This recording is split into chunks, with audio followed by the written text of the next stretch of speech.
What's going on, you guys? Welcome back to my channel. Brand new day, brand new video, and today we're going to be tinting the headlights of the Fairlady 350Z. As you can see, I tinted the back ones. I don't know about you, but I like them.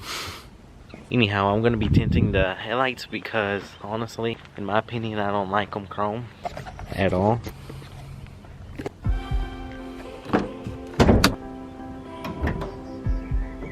This screw right here, and then I don't know if there's one at the bottom. If so, I'm gonna have to take the bumper off. So I took off the headlight. I was trying to take it off without removing the bumper, but I have to because it has a bolt right here and you can't get through this unless you take this one off. And then the headlight is holding on with this bracket too, which this bracket holds on the bumper as well, so it goes like that right there. So now I just gotta take off the bumper on this side and take it off as well.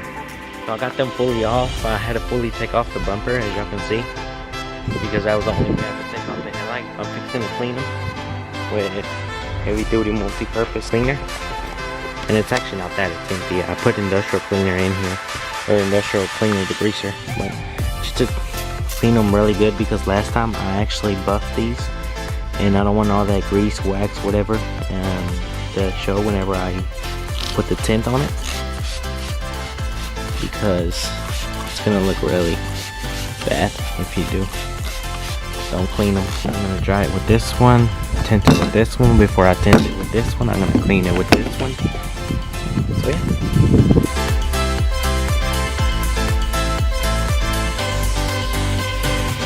And keep in mind, guys, that this is the same process that I did on the taillights, so yeah, really aren't missing out on much besides me disassembling them and taking them off. But it's pretty much the same thing. I think I put like 4 or 5 coats of this on my taillights because yeah, they were gonna be black, but I didn't really want them too light, I guess you could say. Like, I wanted them to be black to where you really can't see the red, but I didn't want them to be like super black to where you can't see the light whenever you turn them on at night.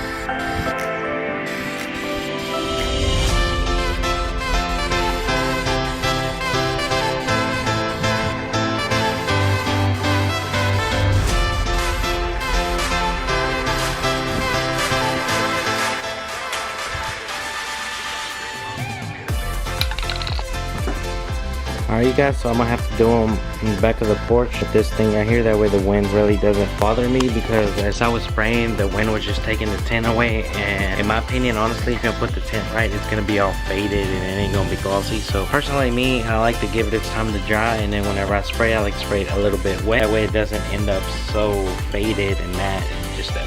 In my opinion. Alright, you guys, so I just gave it the last coat and they don't look too bad. I mean, it's